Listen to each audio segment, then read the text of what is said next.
So I'm giving you that link that you need.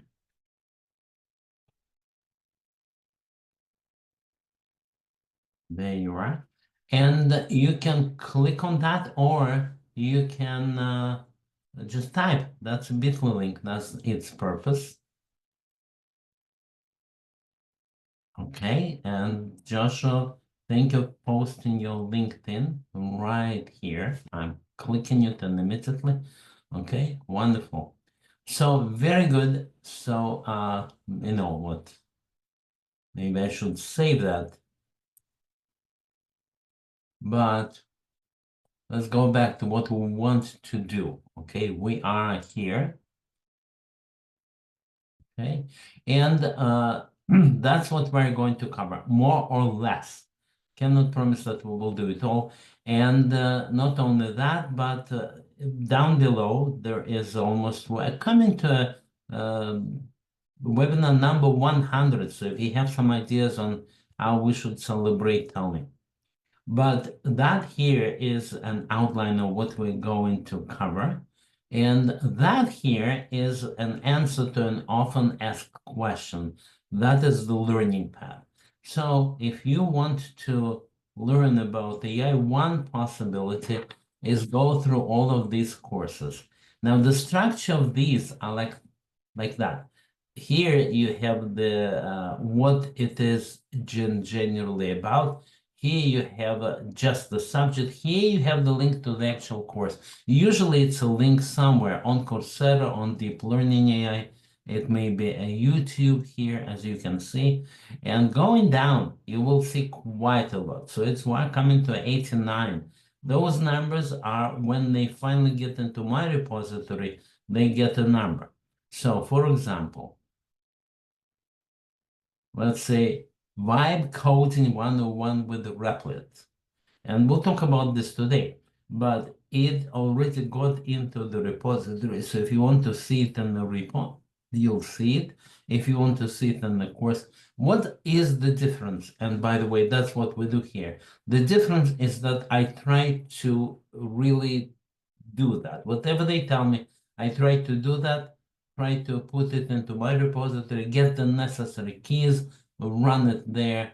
That is what is different between that, our webinar, and other potential webinars or news. All right, let us start. If we go right here, then the first thing that I'd like to talk about Replit, and for that I prepared a few slides. Right here, you will see the Replit. So let me open that.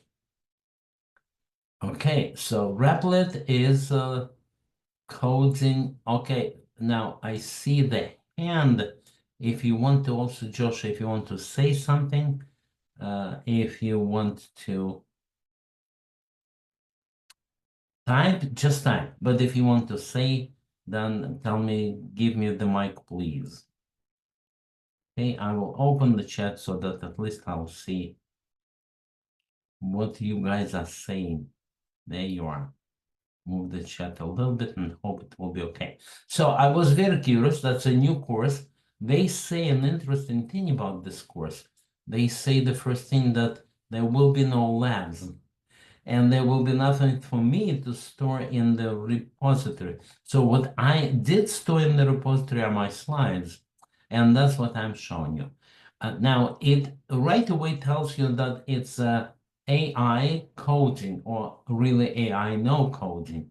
That's great. I was very much impressed with the whole idea. You know, those ideas that come up all the time. I already showed you a couple at least. Now, what is that? How is that different? Well, I'll just show you, and then we'll talk how different that is. So they say there are three elements to this, and so far we don't even know what that is. We say there is a Replit, there is the agent, and there is the assistant. Let's go back. Replit. So that is an on-the-web environment. Okay, you don't have to install anything on your computer.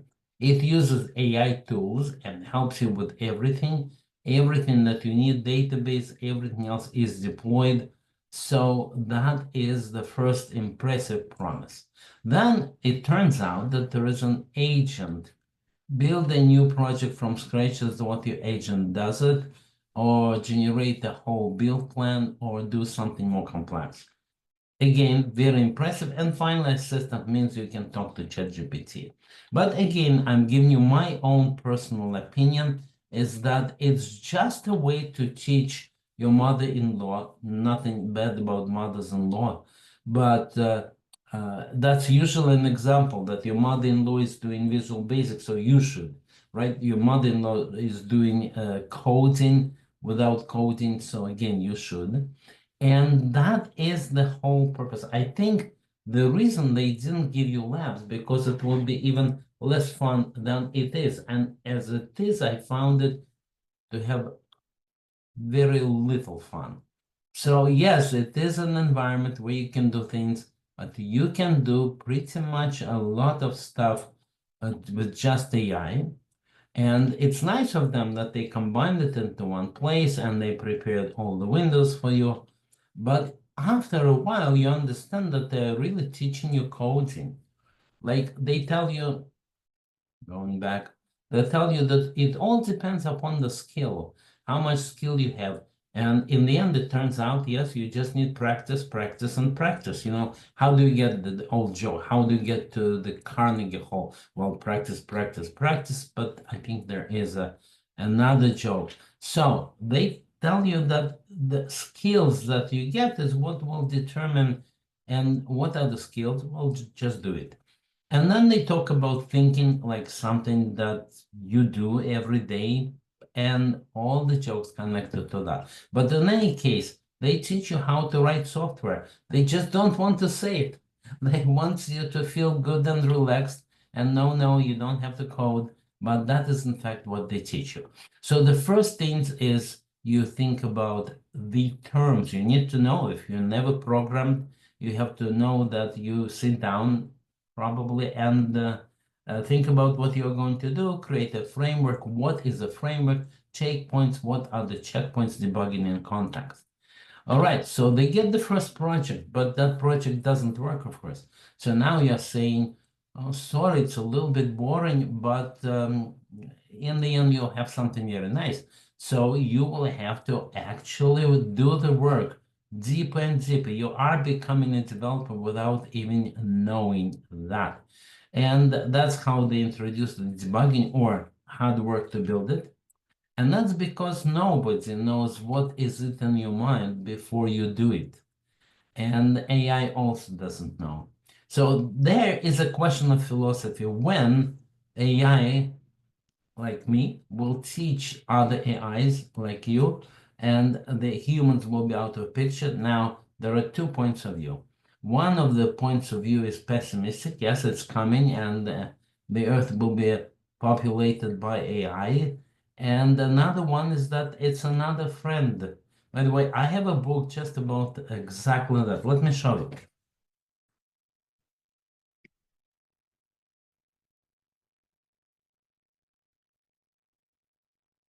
Okay, that is a book written by a well-known hacker, and he says AI is best friend. So it's not that AI is his friend now. He is the friend of AI. Well, that is pretty much the philosophy. AI is another uh, entity, another reality, but it is not a genius. Proof of the point is that there are very few geniuses in humanity, and it learns from humanity, not from the geniuses. And in general, positive point of view is that it will be our friend. Okay, that's a little deviation into philosophy, but going back, so it will help us write code. And then they introduce the standard terms. So by then you realize that much as you admire this AI, but it really is an attempt to make you code. So they have to introduce the minimal value product, a minimal viable product, and the whole concept. And they essentially teach you the philosophy of a startup, and then they think about essentially spurts and sprints and then jiras, and that's what you get. Okay, so it's very nice. If you want to try it yourself, I think that's the left side. Oh, and then you're going into the work cycle. You test on errors and debug and checkpoints. Okay, that's the whole thing, even though the course is much longer. I showed you only the introduction so that you have an idea, and that's how much time we have to cover in that. It is right here, as I showed you. Right here, it's this one. So if you want to go take the course, you can. Thank you, thank you. That's a very nice reaction. And if we go to the course, you will see all the parts that it will have. It will tell you that these are the ideas. I showed you some slides out of here. This is what you're going to build. Okay, let's build an application. And after that, it will be practice, practice, and practice. That is all I wanted to show you. Now you know what that is. Now, in my personal life, I try to code as much as I can with AI, and mostly because coding is boring and time consuming and just hard to force myself into coding. Therefore, what I do is I bring up my ID, but after that, right here, there should be an AI part of it. Maybe here. Here, okay, AI assistant. Now you're talking to AI. What model are you? And I know this is intelligent model, so it will not tell you. It will just tell you, I am an AI assistant, and we don't know, but operating on the OpenGPT-4 model. So it means you could jump out of your ID and go to ChatGPT. Now, what you would want is, do you understand my complete project and its architecture? Do you understand? And that's key question.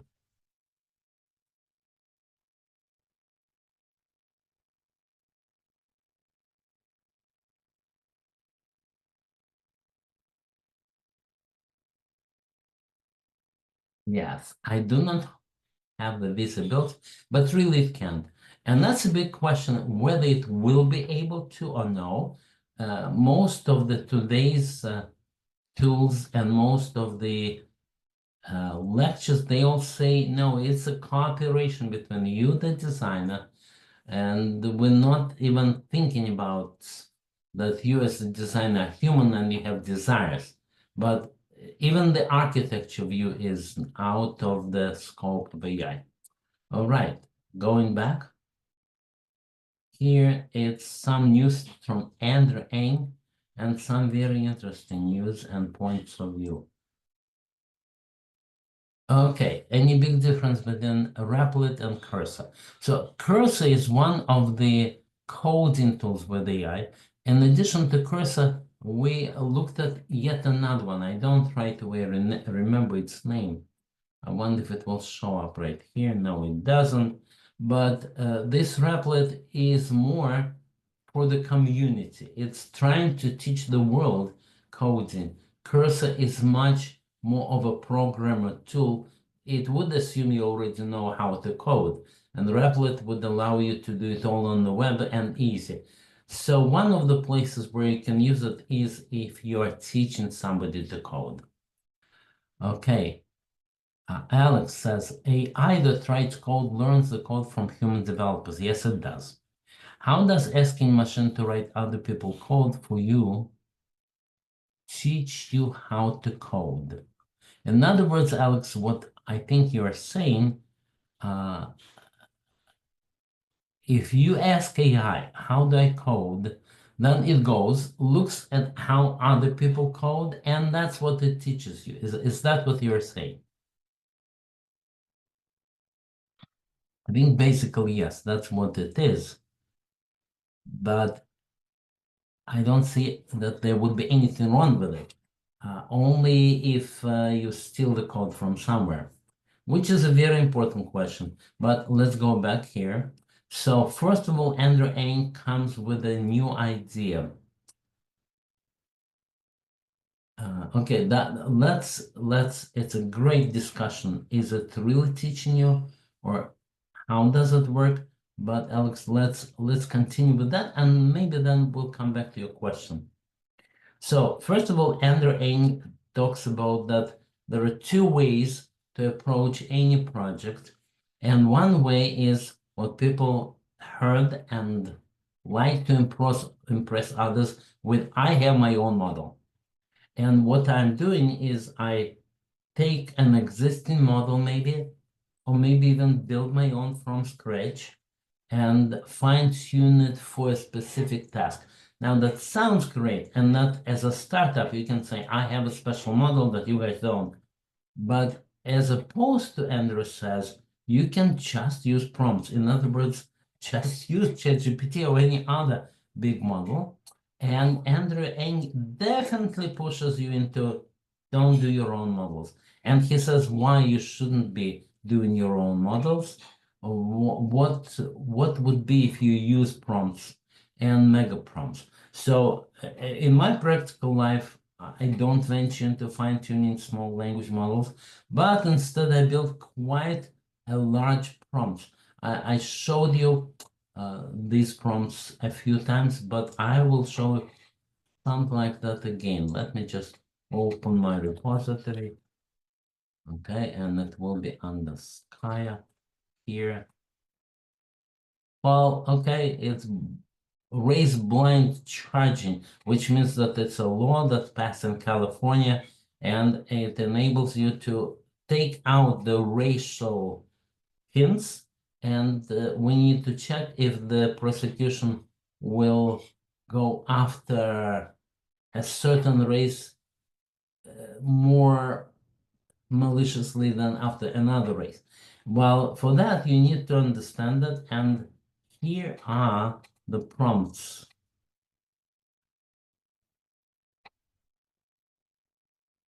I'm trying to find a good prompt. No. Okay, let's do another one.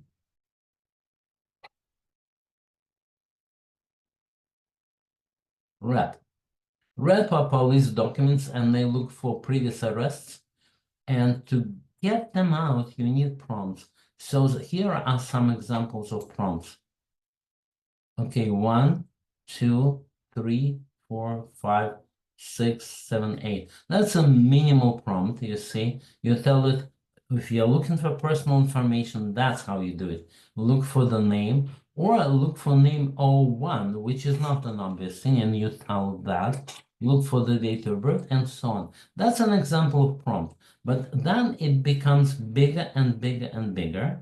So it's not a mega prompt as yet, but it's already pretty detailed. Now, in some of my bigger prompts, they are over 20 different prompts, like here, let's say, yes. And you see the level of detail, you go 21, and ensure code is correctly formatted, automatic validation and enter, and so on. That is what Andrew is talking about. He's talking about be very detailed, talk to AI. In this case, I talk to ChatGPT that is found within the government deployment of ChatGPT on Azure. But it doesn't say that anywhere, and I think this prompt would work with other models as well. So let's go back. That's what Andrew said. He said, don't really train. That's the end of what he said. Don't really train your models. It's just too much and too hard. He also gives an examples of mega prompts because today your prompts may be in the thousands, tens of thousands, and hundreds of thousands, what they call tokens. These are just like words, but words that are a bit less words than tokens. That's the only difference. Okay, so that is his advice, and I just showed you examples that yes, indeed. In my case, that works now. Not everything is easy because there are limitations. For example, in the government deployment of Azure for ChatGPT, there are quite a few limitations on numbers, not like in the outside world. So I may be dealing with breaking the documents into smaller pieces just because there is a 4,000 tokens limitations in some places. All right, that's all about should you do your own AI or should you use prompts and mega prompts? I see the comments. I see some text. YAML may be easy to read than JSON. That's interesting. I'll think of that. Yeah, good idea. I found, says Santiago, I found very useful to put the prompts in JSON format. It allows you to create different levels of granularity. Yeah, that's a good idea. Wonderful. I like that so much that I want to copy and put it to discuss.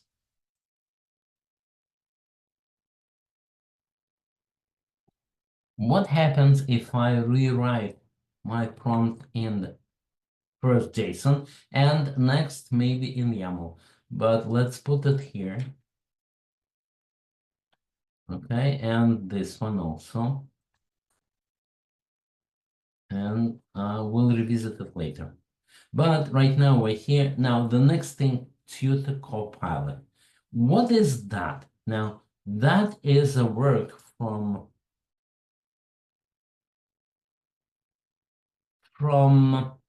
Stanford, I think. Stanford, yeah. That's from Stanford. And that is somewhat different from the Conmigo. Now, you probably heard about Conmigo. That's a tutor, also a tutor, but with a different slant. So Conmigo, if you come to Conmigo, it can teach you high school math, or it can teach you any subject in the first 12 grades of school. And that is done by the Mr. Sol Khan, and it refuses to help you with homework. It says, very good question. I'll tell you how to do this homework, but let's do it together. I'll do the first part, you'll do the next one, and make it fun. Now, this tutor copilot is somewhat different. It's for helping the tutor who is a human. So let's say I'm teaching someone and I'm teaching the same subject of math, but I myself am not a great maven of math. So what I'm doing is I'm running this tutor copilot. And then I'm pretending that I am the know-it-all guy or girl, and then I use that online. Now, supposedly somewhere there is a system that looks like that, and it helps me to tutor my student. But the difference between that and the Conmigo, in my eyes, is that that is given, it's open source, and is given to you. And what I really want to do is something like Conmigo, but Conmigo is totally closed. It's not open at all. I mean, the product is there for you, but how do you build something like that? I don't know. Well, what my plan is then is look at this tutor copilot and adjust it to become another kind of Conmigo, because Conmigo is closed and that is open. That's my plan. I discussed with ChatGPT all of that, of course. It told me exactly what the differences are. That's a helper for the live training, and Conmigo is all by itself, just you, AI, and the student. But very similar idea. The whole paper is right here. So I made a copy. I forked the repository. It's really over there at Stanford. But that gives you the paper, which I'm planning to read tomorrow. So video, Colab, and paper. I think that's enough. So there is another tool that allows you to start and play with tutoring.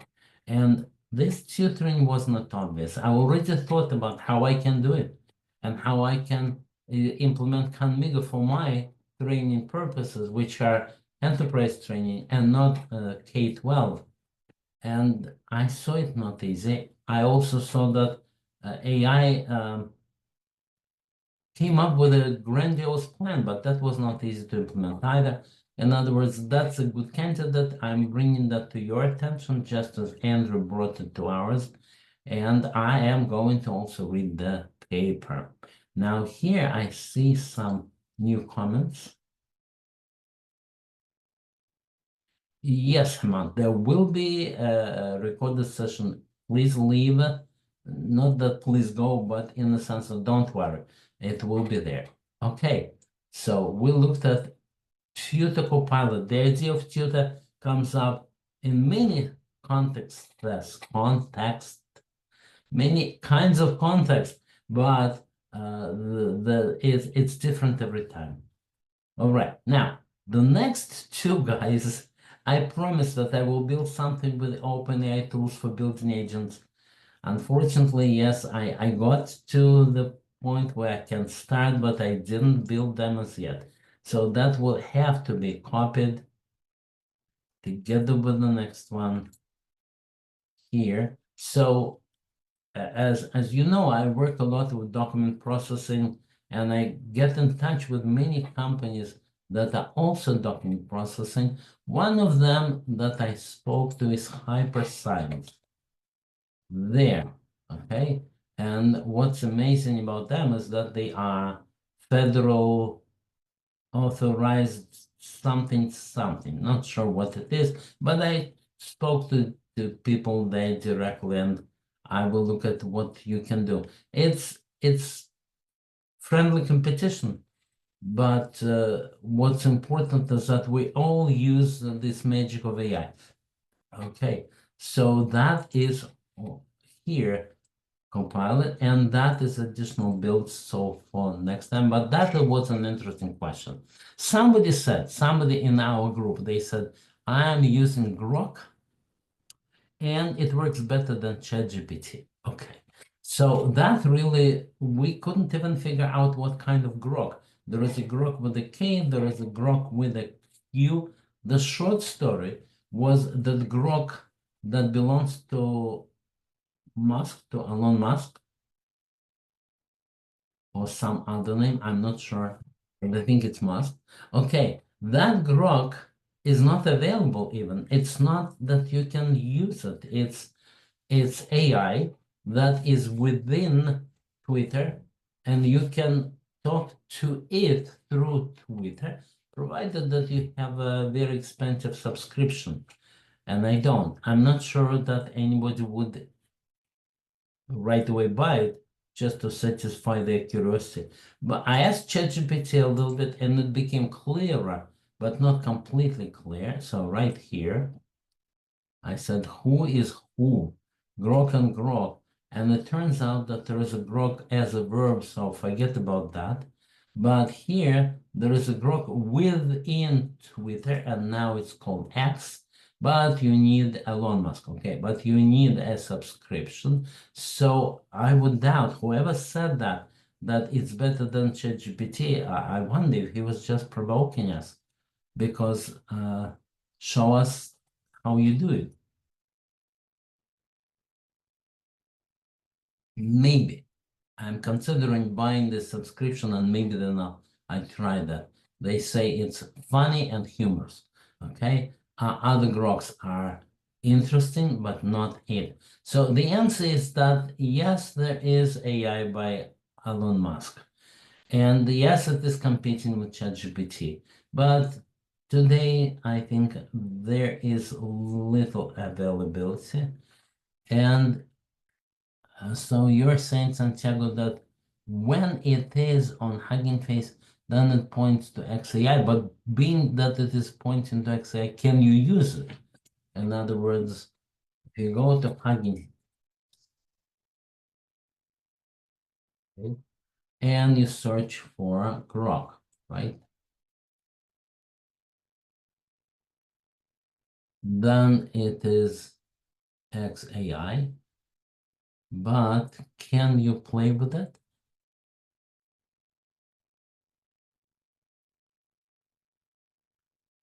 You know, at least I need to do this. At least I need to take that link and put it on, let's do it later. It requires more investigation. So very good. Let's put it here. I'm looking at the, oh yeah, that's this copy. Okay, so let's put that link here and do that investigation later. Okay, thank you, thank you.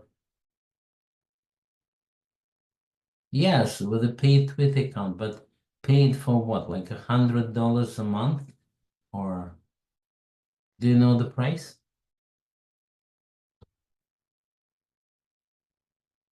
Okay. So in any case, that requires investigation, and I hope to show it to you next Friday. Okay. Now, what else? What I want to talk about that I had a personal story of teaching AWS ML for certification, and the story was that if you look at the test, at the certification test for AWS machine learning, you seem to find two versions. One is an old one. It even used the old brand name, and that was SageMaker. And we know that all of the modern versions, and that's what AWS pushes, that is called Bedrock. So I have some friends there, and I ask them, what should I teach and what are your plans? And it looks like this. The certification lags behind as a proper. That's what it should do. But what they say you should know is anyway AI. So combine, know all of the machine learning, know all of the number crunching, know all of the regular machine learning techniques, plus realize that with AI things are much easier. That was the end of my story, but it's not quite the end of my story because I'm going to teach it sometime in May. So when we teach it in May, I will show you. I will show you what I have come up with. Now, I know I'm in a very special situation. Uh, AWS has its own academy, but not everybody goes there. And Amazon itself, they call it gray market. It's kind of, they don't like it. But what's wrong? What's so wrong with teaching not through your academy?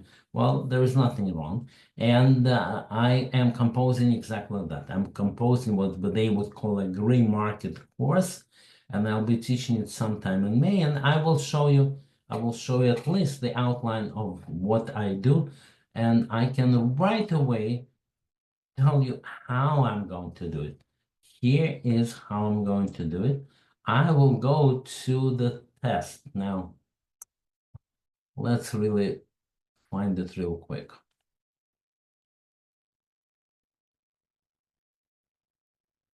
Now, they rebranded it in turn, and they now called it a skill builder, AWS skill builder. Okay, so let's go to skill builder.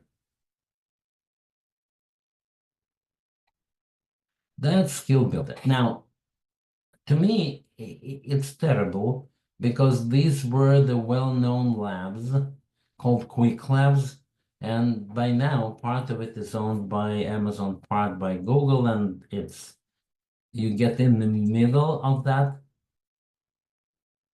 disagreement, so to say. But if you want to do it, you need to create a special account, nothing to do with AWS. Except that you will have to pay through the root account of your AWS subscription. So I would call it terrible security. But I spoke to everyone there, and they tell me it's great, but we don't know how it works. In the end, that's what it is. So you create your individual subscription, and then you can learn. In my case, I created 25 individual subscriptions, and so I can teach just as well. That is exactly how I'm doing it. Let me try to log in. So when you log in, you need to create or sign in. Well, that's not the best possible way to unconfuse you, but let's try to create or sign in. So here, I have every student gets a subscription. Then it's very hard to decode this, but I'll try only once. RX M3F 3F. And now, well, okay, and it didn't work. Well, I said only once, but once more is okay. 525. Now you got it out. Now the password. Of course, it is invalid, and so on.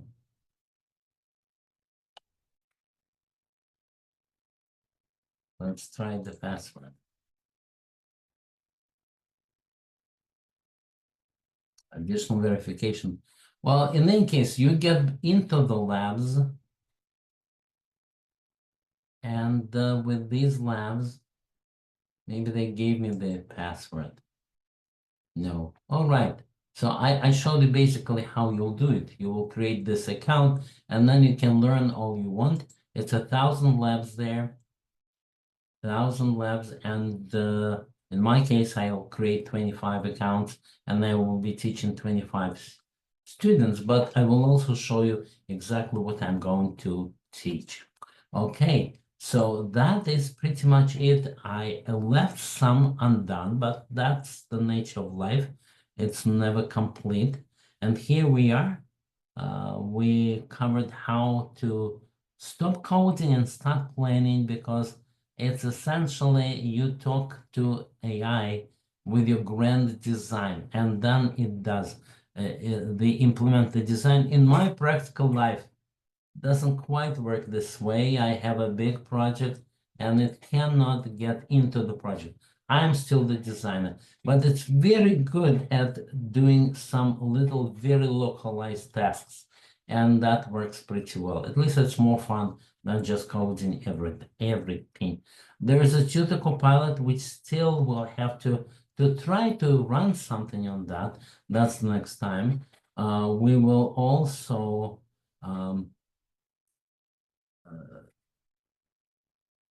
I need to do more. Okay, I need to work harder, and we will also try to build the building agents. We'll try to do the vision agent and one more agentic. So that's all coming up. Now I'm stopping to share and stopping to talk and just accepting your questions.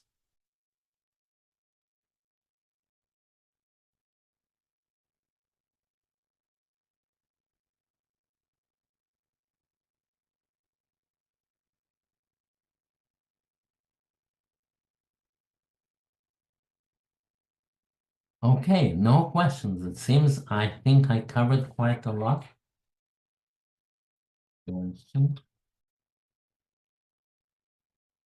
But if no questions, then I maybe I can share one more thing, even though, oh, you added the question, Santiago, and where that is there a special place for questions? Because I don't see it here on the chat. Santiago, can you chat here? Q&A, yes, but where are the Q&A? Maybe they are somewhere here. Well, could you repeat the question?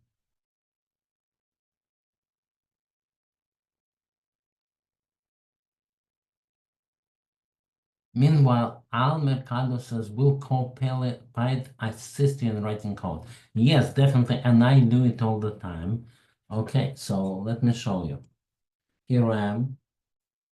Here is my project, one of the coding projects. So let's look at where it is. It's not open. Let's open one of the recent ones. Here is the Frida. And here I'm exactly in the place where I'm working, and I asked it, well, could you do this? Could you, instead of running that in a loop, could you run it in a separate thread for each of the content? So if I have a flag piranha turned on, then go and each action that you do in the loop, please do it in a thread. Okay, and that's what it helped me with. It wrote this part of the code by copying that and making it into a thread, and it runs each in a thread. So that I find it especially beautiful because it's boring and you need to do it right, especially threads. I know it will do it more or less correct. And that was helpful. I also can ask, look, it doesn't work. What did I do wrong? That works. But I would say you have to be a programmer. I don't think you can be completely not knowing anything. And that is what this, am I sharing the screen?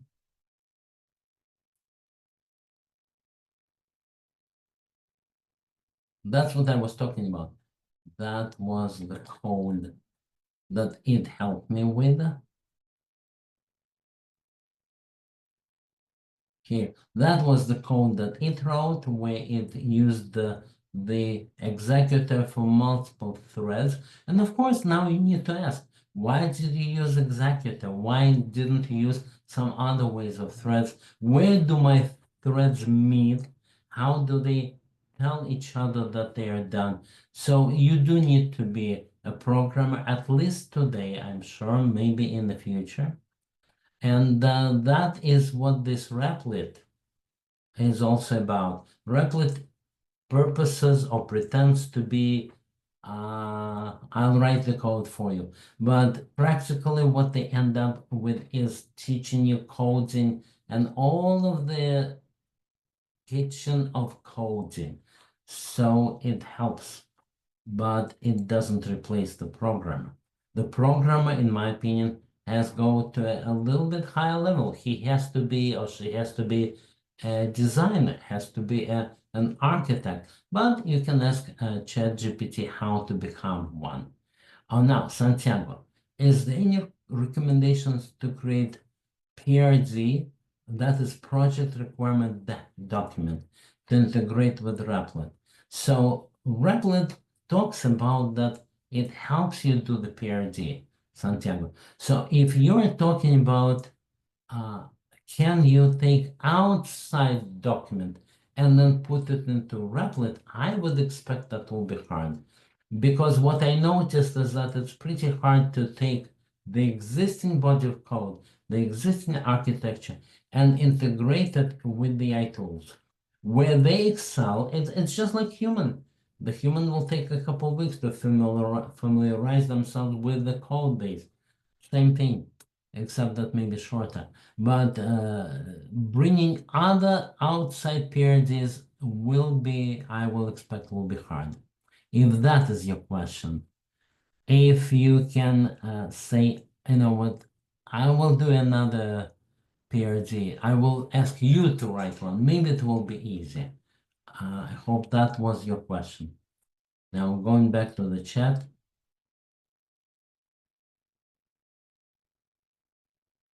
That's the same question. Any recommendations on that? No. But I like a question. So let's do at least that. Let's put it here. Here.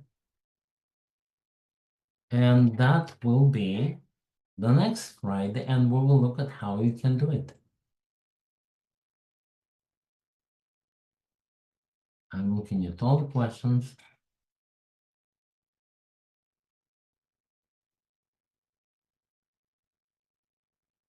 Exactly, same question. Well, in my experience, not Replit, but at least the AI part of chat of Java project, it doesn't get it. It's very hard to bring the external project. So what I end up with doing is I know the project. I'm the designer. Okay, so help me here, help me there. That works best. And that is how it is with humans. I'm telling them, I know this project, but help me with this part. That works. So I think the analogy of artificial intelligence with a human does teach you a lot. And that actually is the direction I will go. So I think that AI helps us understand ourselves. How are we different from AI? That's the real question.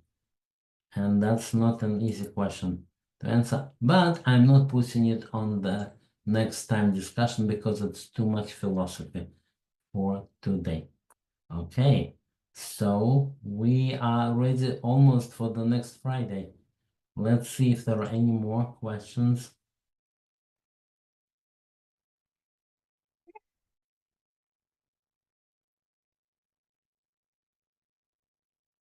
That way I close all the questions. So good. Thank you very much, everybody. Thank you for your question. It was a pleasure. And I'm looking forward to the next Friday.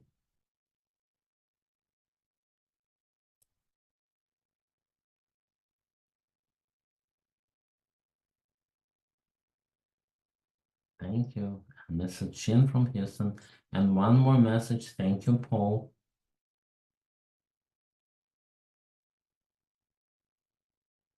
Yes, Santiago. We'll talk some more. Goodbye.